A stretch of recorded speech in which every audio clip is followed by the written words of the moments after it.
Hi, my name is Marissa. I am part of the NG Mom team and I host our videos and also these social chats, which we have moved over to Facebook this week. So if you were part of our Instagram Live Tuesday night crew the past several weeks, I hope you found us here on Facebook. And I'm just going to give everybody a couple minutes to kind of get into the chat. Please bear with us. This is the first time we're doing it through this way. So I am learning as I go, and I'm hoping I can see all your messages pop up here in the screen in the chat as I do for Instagram. So please send over a little hi, hello. We love to kind of hear if you are new here, if you're a new follower for NJ Mom, or how long you've been following us. And I also like to get a good gauge on where you're from in New Jersey and how old your kids are, and just kind of what you've been dealing with this week. That's kind of how we always start things off. So the chat is open. Please let me know. We have a great guest tonight. I think you guys will get a lot out of this. I know that, obviously school is top of mind over the next few weeks. And so we have Mike Teng with us from Student Education tonight. And he's going to be talking to us about home learning pods, which I know a lot of moms are exploring and discussing and thinking about for their kids. Before we get to our guests, as I wait for some of the responses from you all, just want to do a few things that we typically do at the start of every chat here for NJ Mom. And so first and foremost, throughout the pandemic, we have done this every week, and I just know it's appreciated and so needed. So we always like to thank all of our frontline workers, healthcare workers, all essential workers who have been on the front lines of the pandemic in any way, supporting us all as we go through this. We thank you and we appreciate you. We have a lot of frontline workers who join us who are moms also. And if you are balancing both of those worlds right now or trying to, you're doing an amazing job and we appreciate you. So just like to always give that round of applause. I want to make sure that I'm seeing your messages in this chat. So please let me know if you can see. Oh, now I can do it. All right, here we go. So I'm going to do a little message in the chat too, and hopefully I see yours coming up here. So please let me know if you're just joining us, where you're watching from, and how old your kids are, as well as if you are a follower here. So happy to see you all. Okay, a couple other things I want to talk about, some new things up on the site. If you haven't seen this week, we always like to give a shout out to some of the things that we're working on for you, some resources that are out there for you. We all need those right now, I know that. So you may or may not know that RWJ Barnabas Health is an NJ Mom partner. You've probably seen us, if you follow us, highlighting some of the things that they've been doing, particularly over these last few months, but really always. And so wanted to make sure that you saw on the site, if you're an expectant mama, 2 of the RWJ Barnabas Health hospitals have actually been named the best maternity hospitals in the U.S. It's a really prestigious award by Newsweek. And so we did a roundup on that for you. It's Newark Beth Israel Medical Center and Monmouth Medical Center. So if you're delivering at one of those 2 places, you may want to give it a look and just hear a little more about what moms have found so helpful. Well, good. I'm starting to see some messages come in. So if you're just joining us, hello, hello, welcome. I'm Marissa. I'm part of the NJ Mom team, and we are doing our weekly chat here on Facebook. So glad to have you with us. A few other articles I just want to mention before we get to Mike. Our NJ Mompreneur of the Week this week was a fantastic one. I got the chance to interview her and feature her in this article, Renee Levan, and she is an artist. Her paintings are spectacular. If you haven't seen her work, give it a check. We also did an Instagram post on it. Very coastal, very inviting, and just absolutely beautiful. She's super talented, and juggling painting while having kids in the house, of course, no easy feat. So I'm amazed by her. Another article that I think is really important for everybody to know about right now that we've been highlighting is an article about how you can help moms right now who are really in need. Obviously, this has been such a trying time over the last few months. And so the Community Food Bank of New Jersey and the New Jersey Pandemic Relief Fund are partnering together for a diaper and menstrual product drive. So important because those items are not covered by a lot of assistance programs like food stamps and things like that. So we have rounded up how you can help with that, and we're already getting a great response to that. So if you are looking for a way to give back right now, if you have extra diapers, maybe you got an extra box in your delivery, this is a great way to do it. So definitely check that out as well. And then this is kind of a fun one. You guys know that we love to feature just great spots for you to explore with your family. So we are doing a roundup of 50 vineyards and wineries in New Jersey. So cheers. Did you know there were 50 here? Because that's great. We have a lot to choose from. So that is up on the site also. And we have just a rundown of some that you may have not been aware of before. And so if you're looking for an outdoor, socially distant, compliant activity, especially while the weather's so nice, I think that will be helpful for you. Oh, good. I'm starting to see some of our regulars. Hi, Rudy, Harley, Liam trio here. Nicole, good to have you with us. Hello, hello. Lexi is here. Good. I'm so glad you guys found us over on Facebook. And if you're just joining us, please come on in. It's going to be a great chat. So without further ado, while I wait for some other mamas to come in here, I want to just bring in our guest and introduce him and just give him an opportunity to kind of tell you guys a little bit about his company, which specializes in education in a different way, but right now they've started something new in relation to learning. So I'm going to bring in Mike now. Just bear with me while I click. The system is new. So, and hello, Mike. Hi. How are you? I'm doing well, thank you. Thank you so much for being with us. Really appreciate you joining us. This subject, as I'm sure you've been immersed in over the last, several weeks and months now, it's something that a lot of moms are talking about and thinking about. So first, I just want to give you an opportunity to let our moms kind of know what is swing education, what do you guys do, and how have you kind of adapted to really cater to what's going on right now? Yeah, thanks. So basically, I'll give a little background on myself and swing education. So we started the company about 5 years ago. Before that, my background was in software engineering first, and then I wanted to get into education. So I actually worked as the head of technology at a charter school in the Bay Area here in California. And one of the things I ended up helping out with at the school I worked at, or district I worked at, was logistics and coordination of substitute teachers. And started to realize, as I asked neighboring schools and districts how they handled this issue, that there weren't all that many good solutions, and that actually the main issue is that school districts have trouble finding teachers. So we've been doing that for 5 years, which is basically just providing substitute teachers to schools and districts around the country, including in New Jersey. And that was going pretty well until March. And in March, what we found out is that when schools go virtual or distance learning, that they just don't need as many substitute teachers, which I totally get. And then, so we kind of ended up shutting things down a little bit and trying to prepare for this fall, which we thought we'd be more on track to have schools be reopening more widely across the country.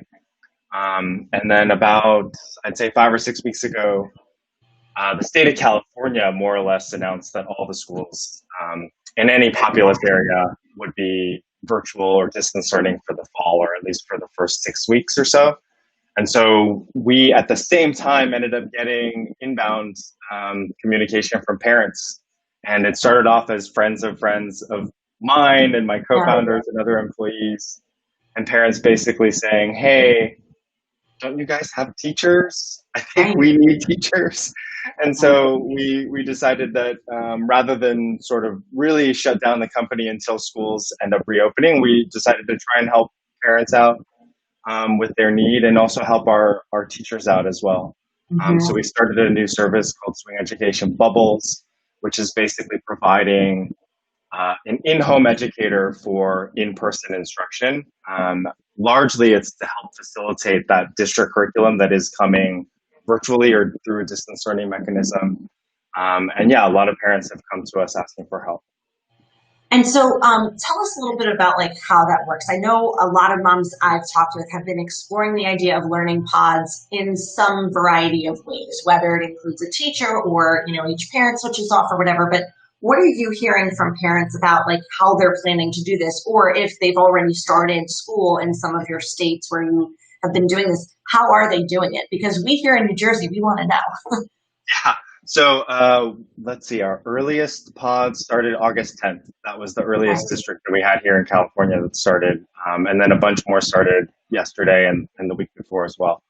So what it typically looks like, and there's a lot of different variations here, as you can imagine, um, is 2 to 3 families getting together, somewhere between 4 to 6 children. The biggest kind of like inconsistent thing is that some families prefer, or some pods are fewer families and more mixed grade children, and Right. some families have chosen to put their kids into pods that are the same grade level. Mhm. I mean, as you can imagine, if you have children that are like first and third grade, first and second grade, you probably just put them in the same And pod. And if you have kids that are, say, kinder and eighth grade or something like that, then you're probably choosing more something different. Um, that said, then they get together. I would say most of the time, the families have picked one home to stick this pod into. They Mhm. try and utilize outdoor space if they can. Um, we have smoke here, which is making people stay inside more now. But the idea is that you have this educator who has experience in a lot of the local school districts come bring that district curriculum that the kids are largely enrolled in to life, provide an adult to supervise the children, make sure they're on task, and to provide just kind of the adult interaction that I think a lot of kids need to continue to develop and have that social emotional learning experience. Yeah. So I want to say hi to some moms who are just joining us. And if you are, hello. Hey, Allie. How are you? Good to have you here. So we're talking with Mike Teng of Swing Education tonight about at-home learning pods as we get ready for the start of school here in New Jersey. And Mike was just telling us a little bit about the new service Bubbles, which is basically providing an in-home instructor to kind of facilitate at-home learning. That person, Mike, this is something I wanted you to speak to a little bit, is you do a background check on this person, or tell us a little bit about the back end for a parent like who doesn't really know where to start to look for someone. Why is this service kind of useful in that sense? Totally. So we've been working for 5 years with, I mean, we have worked with over 8,000 teachers in that 5 years. All of those teachers, we've verified whatever credentials they've said that they have, and we've definitely done background checks. Largely, those background checks are also like fingerprint background checks, so that's a little different from, um, I mean, say like a background check that like an Uber or Lyft might do for their drivers. It's more Right, stringent. And right, frankly, a lot, our history is again bringing adults into campuses, school campuses, working with children. And so obviously safety is super important. And then the other things we would do are basically bring someone that has that classroom experience and experience delivering district curriculum. They're usually pretty flexible with what that curriculum could be, again, because they typically are substitute teachers and work across districts and schools and grade levels. And then I would say the last thing is that the teachers are all W-2 employees of Swing Education. And so what that means is that um, if they become unemployed for some reason, say county or public health officers end up shutting this down or whatever else, they would continue to receive whatever state unemployment benefits come to them. They're covered under our workers' comp insurance as well. So if there's an accident at the home, or God forbid they get COVID, they're all covered for those kinds of things as well. that's important to think about. There's so many layers to this, right? Like in every aspect of what we've been dealing with COVID, but in particular the school conversation, which we as moms from NJ Mom have been talking about a lot. So I think that that's really important to kind of hit all those points, because those are things, if you're starting to kind of think about doing this, or if you haven't think about doing this and you're like, okay, I want to do it, those might not be things you might be thinking about, those sort of if and when situations. So thank you. So a couple other questions I had. In terms of like your teachers, they mainly go with the curriculum. Are Right. there ways, like if a family was maybe just wanting to do their own homeschooling or something like that, do you have that support as well, or it is meant We do. for, okay. Yeah. So again, there's a pretty big spectrum, and what I described, I would say, is definitely the middle and like the majority. But the spectrum really is like for some younger children that maybe are just getting into kindergarten, like even the likelihood that the district curriculum is going to take up 6 hours a day for a 5-year-old is pretty unlikely. Right. And so, I think again, substitute teachers and teachers in general that are in the classroom tend to be able to think on their feet and provide those activities. We can also provide resources to these families in pods as well. Some of them maybe are an additional cost, and some of them you guys have probably heard of. Like we've talked a lot with OutSchool. We actually recently talked with another provider from a school out here called Summit Learning that is providing additional project-based learning content. And there's a bunch of different companies I think that like can also provide additional curriculum if the parents don't have a sense of exactly what they want to do. But we're fairly, I would describe it as curriculum agnostic. I think what we would like to do is make sure that students and parents have what they need as far as an adult that's going to come, that's vetted, and that can handle various types of curriculum and age groups. And that, from that standpoint, they're taken care of. Yeah. Okay. Awesome. Thank you. We have a lot of new hellos and new people joining us. So hi, everybody who just came in. We have some dads in the mix. Also want to get a sense from you guys who are watching, I'm seeing your chat messages. If you have any questions for Mike, or just questions about how these learning pods are working. I know this is something that a lot of parents have been exploring. And if you missed it, Mike was just saying a little bit ago that there are a variety of ways that people are doing this. I had heard of what you mentioned, Mike, whereas it's like 3 families, but maybe each of them have 2 kids and they're slightly different ages. And it gets complicated then for a parent to kind of try to facilitate the learning. So this is where a teacher would sort of have a little bit of an upper hand in that sense. I know this is a question that would come up. What does something like this cost?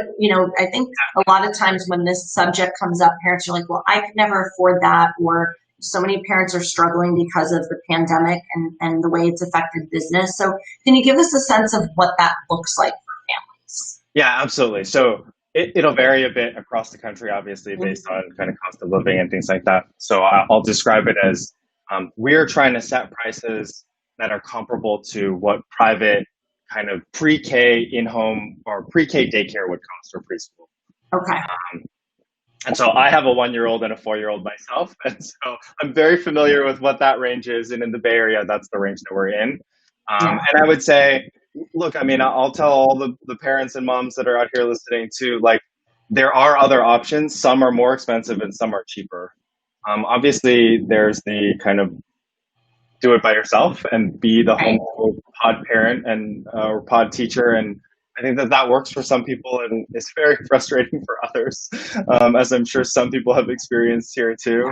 And then I think that there's a lot of people that come to us too and actually decide for themselves that what they really want, and a lot of times this is because there is a younger sibling that's like 2 or 3 years old, is more of a nanny babysitter type person to come in that can really handle the pre-K, preschool childcare, as well as maybe just getting their older sibling online on a Chromebook or what have you. And so then we're probably another kind of academic step up, which is a lot of breadth of experience in terms of ages and curriculum, and priced, I'll call it kind of reasonable, or what somebody that was a working parent probably was paying before their kids were in school. And then we've seen, I mean, around the Bay Area, it's a little bit crazy, but like I've seen $18,000 a month for like basically a private teacher that has decades of experience. And that hasn't really been our focus area either, but maybe more like tutoring companies and things like that offer more of that experience. Okay. One thing that I just wanted to highlight in case anyone missed it, Mike is a dad of a 1 and a 4-year-old, so he's right in the thick of it with all of us mamas. it's important, I think, to kind of have that perspective, obviously, when you're dealing with something so unprecedented across the board, but really in parenting too. I mean, I think that that is probably your experience with your own kids. How has that kind of shaped what you've wanted to do with Bubbles and kind of the way you've set it up? Yeah, I mean, I think I recognize that for ourselves, like we have our son and daughter in preschool and daycare, and that's a luxury in a lot of ways. I mean, we both want to work, my wife and I mean, and so we try and do that, and we put our kids in preschool and daycare and understand the cost of that. And so most people can't afford that, but I do think that um, that is relatively speaking affordable. And it does, I think, right by our teacher pool. But I definitely understand the desperation. I mean, in March when we went from full-time childcare to nothing, Yeah. um, it was really, really hard. And you know, my wife and I both have reasonably demanding jobs, and we Mm. split the day, and we had the kids screaming at us. Um, and yeah, I think when once we were able to send them back to preschool and daycare, which did happen about a month ago, I think it was a huge weight off our shoulders. And I think for a few days we certainly questioned whether or not that was the smart thing to do. Because as any well-meaning parent, what decision do you not spend a bunch of time questioning Right. afterwards? But we did that, and I think that that was best both for the kids and for us. Yeah. And one question I want to ask specifically about what's happening here in New Jersey. I know moms are probably hearing this and maybe they've been thinking about doing one of these pods. What are you seeing so far in our state in terms of what's going to happen in a couple of weeks? Do you have a lot of families who have, sort of formed it already? Are there a lot of families still contacting you now? Like, are moms reaching out to Yeah. you still for like a week and a half away? Yes, yes. Yeah. And we have, I mean, look, like as parents, I think, and I'm guessing everyone can relate to this, you have a pretty high tolerance actually for pain. The pain threshold is pretty high, and like what you'll kind of grin and bear, especially if you think it's going to be temporary, is a lot. And I think what we're actually seeing now is there was an initial rush of parents that wanted to get this taken care of and handled before the school year started, and then some parents that actually waited and said like, well, I have a little bit of help. Maybe my parents can help with this. You know, grandparents can come and do some of this. And now, a week or two into school, we also have parents coming to us saying, like, you know what, it's not that much fun, and it's not really what I want to try, and so I want to try something else. Right. And so that's, I think, important to mention. Like, just because the school year starts, it doesn't mean you can't do this, a few weeks from now, because our school year hasn't started yet for most of, New Right. Jersey. But, if moms are thinking like, okay, like, let's just see how it goes. And then in a month, there's no end in sight still. And, they're looking. So it's not something you have to sign up for like at the start of the school year or anything like that. No, and we actually have we have a 4 week kind of rolling commitment. So it's like a 28-day cancellation policy. Mm-hmm. And we did that, I think purposefully. Like we actually will probably let you out of that commitment if for some reason your school only gave you 2 weeks notice before they decided to open in person. But I think by and large, most families are going to have at least 4 weeks notice from their school district if they transition from virtual to in person. And so that's why we did that. And again, we'll take care of like the teachers are our employees, and that's our responsibility to make sure they're taken care Mm-hmm. of. And hopefully, again, if it coincides with the schools kind of ramping back up, we have that too. Mm-hmm. Additional work to provide those teachers. So for anyone who's just coming in and just joining us, just want to reiterate a little bit of what Mike's been telling us and what we've been talking about tonight. We're talking about at-home learning pods and Mike's company, Swing Education, which has a service that basically pairs substitute teachers with families who are looking for someone in home to help with virtual instruction or at-home instruction in some capacity. So Mike, you told us before about these teachers and the stringent background checks and their experience teaching. Can you give us an idea of how many are out there in New Jersey for our New Jersey moms who might be thinking, I've been looking, like, is it fairly easy to find one quickly, or do you have a waiting list? What is it looking like right now? Yeah, so for we haven't had as many like interest from New Jersey yet, but we have plenty of teachers in New Jersey, so I think that that is not a problem. I would say I'll use the Bay Area as an example because I would say it's actually comparable in terms of demand to how many teachers we have, and we try and get back to those each pod that comes to us within 72 hours with at least two or Oh, three wow. initial profiles for people to look at, try and schedule interviews. And then if it doesn't work out, we'll try more. You know, I mean, I think that fit is definitely a very important aspect to this matching process. Yeah. And can you talk a little bit about how that works? Like, so if a family is thinking about doing this, or maybe they just are watching this and they're like, you know what, I want to give this a try, they should have the pod form first, like, Right. the families, and then come to you to find a teacher that kind of fits in. Is that how it Yeah, typically works? I would say either that or you're pretty committed to forming a pod and kind of being the point person for that. And mainly that's about, I think, for us trying to respect our teachers' time too. Um, they put in time and effort to prepare themselves for various kind of interviews with pod families, and we don't want that time to just be wasted. That said, I think if someone is interested, they can come and see sort of what matches they can get and whether or not that makes sense. And I would say we provide some guidance on like how to conduct those interviews and what kinds of questions to ask. It's a little bit different than hiring, uh, call it a corporate employee.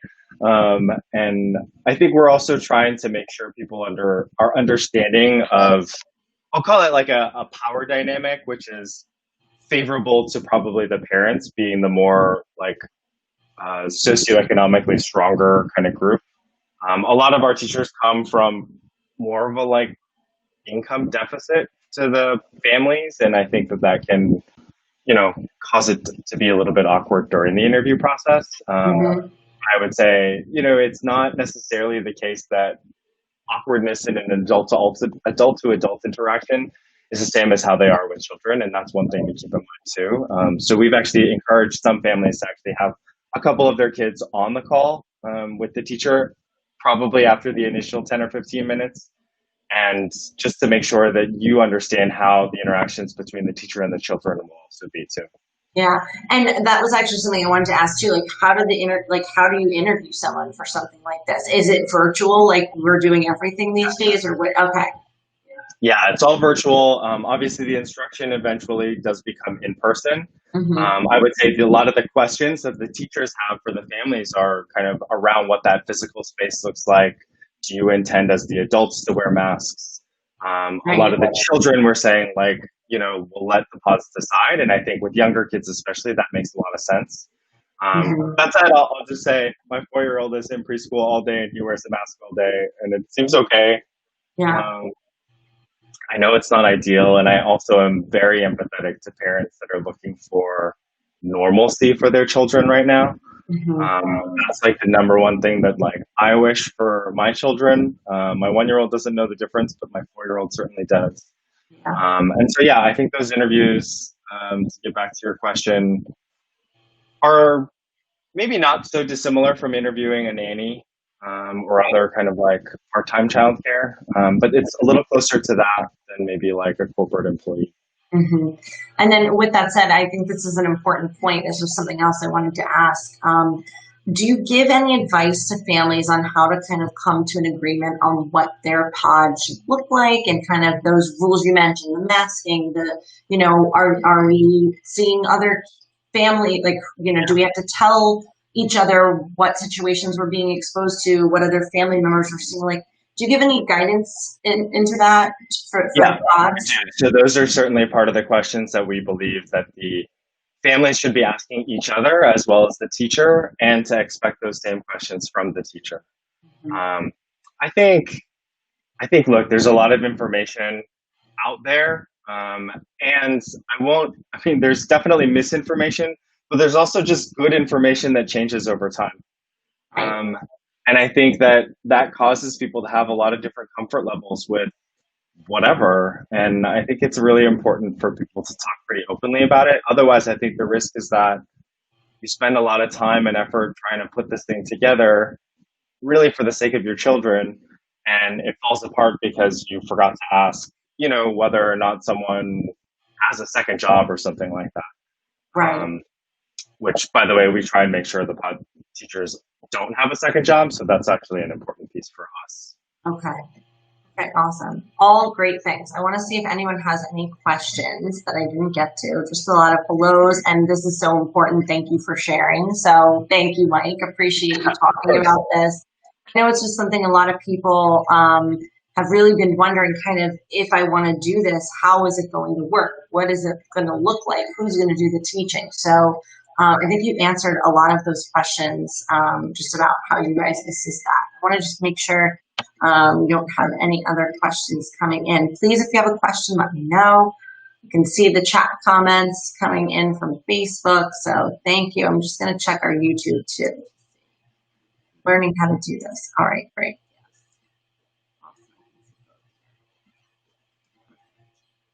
Mike, anything else you think is important for moms to kind of keep in mind as they're having these discussions and kind of looking towards the next few weeks? You know, a big part of me, and I think different people will feel differently about this, wishes that school districts, which they're under a tremendous amount of pressure to open in person right now, 5 days a week. And I get that. I've been very grateful again that I can send my kids back to their preschools and daycare. And so I totally understand that. And yet I think they've gotten jerked around a lot by kind of guidance from states and the federal government above them. And I think that's been really tough, like to basically spend 2 months making a plan and then have it thrown out the window by somebody else. And I sort of suspect that that's going to continue to happen. And I don't want to like scare anybody, but I do think that there is a world where we would all benefit from districts being able to just say like, look, forget it. We're just going to scrap all this stuff except for really high need children that need in-person learning for whatever reason, social emotional needs, complex IEPs or whatever. And everyone else will come back in January and give everyone that breathing space and certainty to a certain extent. I think pods is one way to sort of get that for yourself, just to get something that like helps bring some stability. I know from March until today, sort of between the initial shelter in place and then trying to figure out kind of this interim childcare that we had from in-laws, and then, sending our kids back, there's just been tremendous amount of upheaval, some of it good, some of it bad. And I think that that's just going to continue to happen. And this might be one way to bring some stability. Yeah.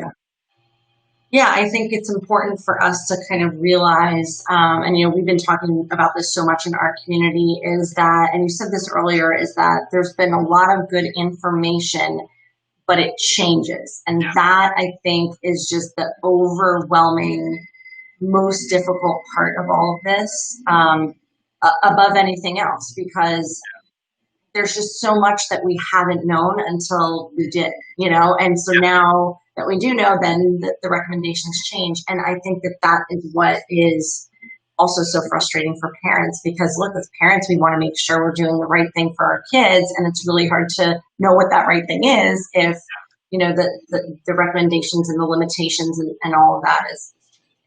I think one thing that's important to mention too, is that if moms are I see a couple moms just saying hello and just coming in, we're talking about these at-home learning pods that a lot of moms are thinking about doing with their kids this fall.